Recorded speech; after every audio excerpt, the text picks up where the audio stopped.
Assalamualaikum warahmatullahi wabarakatuh. Perkenalkan, nama saya Ella Septirinjani, NIM 03, Prodi Pendidikan Teknik Informatika. Di sini saya mewakili kelompok saya untuk mempresentasikan tentang bagaimana cara kerja enkripsi pada WhatsApp dan Facebook Messenger. Pertama-tama saya akan sedikit menjelaskan tentang sejarah enkripsi end-to-end yang terdapat pada WhatsApp dan Facebook Messenger. Sejarah enkripsi end-to-end. Sejarah enkripsi end-to-end bermula dari teknologi Pretty Good Privacy (PGP) yang dikembangkan oleh Phil Zimmermann pada tahun 1991. PGP merupakan program komputer yang dipakai untuk proses kriptografi dan autentikasi pengiriman data komputer. Melansir dari kriptologi, PGP hadir untuk menjalankan keamanan data karena PGP mampu menyajikan data dalam pengiriman surat elektronik. PGP mampu menyajikan nama dan alamat dalam kombinasi seri dari hash, kompresi data, kriptografi kunci simetris, dan kriptografi kunci umum. Kehadiran PGP sendiri menimbulkan pertentangan dari pemerintah Amerika Serikat karena diduga melanggar larangan mengenai ekspor kriptografi dengan alasan keamanan nasional. Selanjutnya yaitu Amerika Serikat bahkan melakukan penyelidikan terhadap Phil Zimmermann karena membagikan alat kriptografi kepada pengguna komputer di seluruh dunia.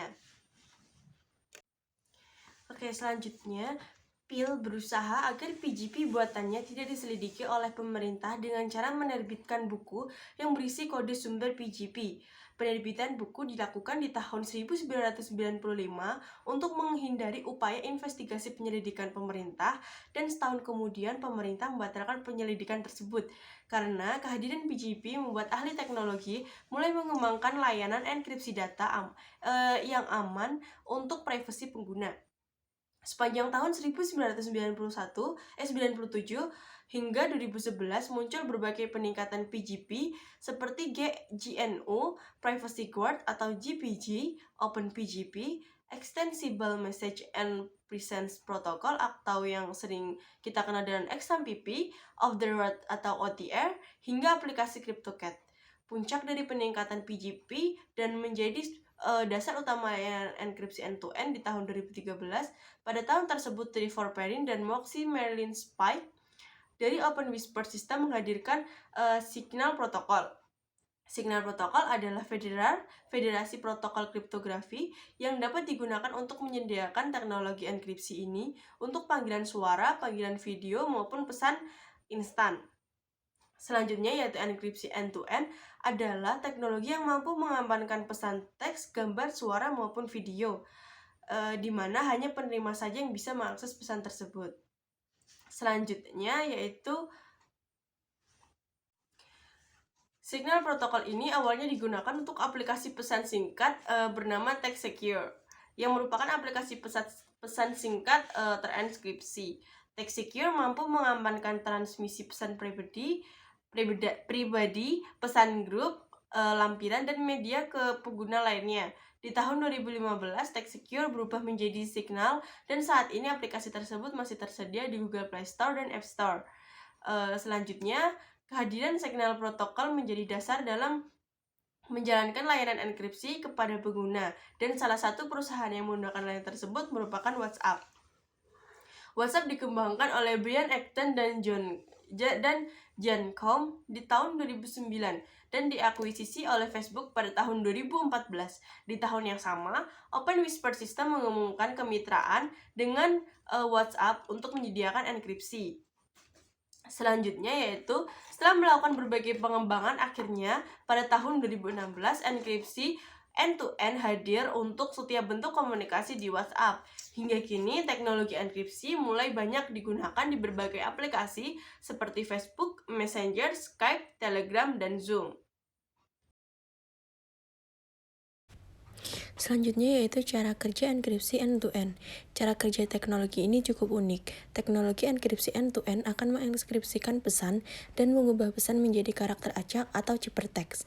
Selain itu, setiap pengguna memiliki public key dan private key. Sebagai ilustrasi sederhana, misalnya ada dua orang yang bernama Bob dan Alice. Pada suatu ketika, Bob ingin menyapa dan mengirim pesan kepada Alice melalui sebuah aplikasi yang memiliki enkripsi end-to-end. Alice memiliki public key dan private key, yang merupakan dua kunci enkripsi yang terkait secara matematis. Public key dapat dibagikan dengan siapa saja, tetapi hanya Alice yang memiliki private key. Hanya Alice yang memilikinya. Saat proses pengiriman pesan, Bob menggunakan public key Alice untuk mengenkripsikan pesan yang dikirimkan. Pesan yang dienkripsikan lalu diubah menjadi ciphertext sehingga sulit dibaca. Ciphertext yang memiliki keamanan yang tinggi sehingga tidak bisa diakses ataupun dibaca oleh pihak manapun termasuk penyedia aplikasi. Tujuan pesan ini adalah ke akun Alice dan pesan ini hanya bisa dibaca oleh Alice melalui private key yang dimiliki.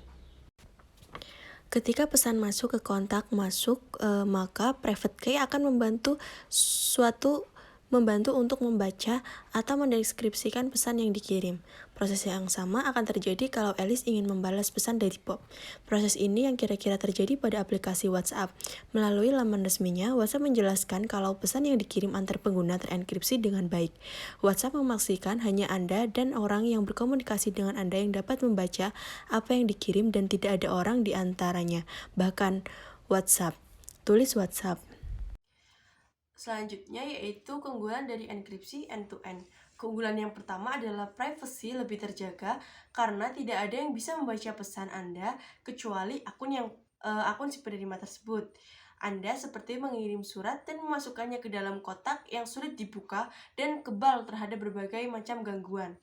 Keuntungan yang kedua adalah tidak ada yang bisa mengubah pesan. Pesan yang dikirim yang sudah terenkripsi tidak bisa diubah oleh siapapun. Jika seandainya diubah, maka pesan tersebut akan kacau dan akan langsung terdeteksi kalau pesan yang dikirim telah diubah. Tetapi teknologi ini juga memiliki kekurangan. Pertama, pengguna teknologi enkripsi dari end-to-end ini memungkinkan Anda menyembunyikan konten pesan, namun server tetap mengetahui kapan pesan tersebut dikirim. Server tidak dapat membaca pesan tetapi menyadari bahwa Anda bertukar pesan pada hari dan waktu tertentu. Kedua, jika seorang mendapatkan akses ke perangkat yang Anda gunakan untuk berkomunikasi seperti contohnya telepon genggam, mereka akan dapat membaca semua pesan Anda serta menulis dan mengirim pesan atas nama Anda sendiri. Oleh karena itu, melindungi enkripsi end-to-end membutuhkan pelindungan perangkat dan akses aplikasi, seperti memberikan kode PIN atau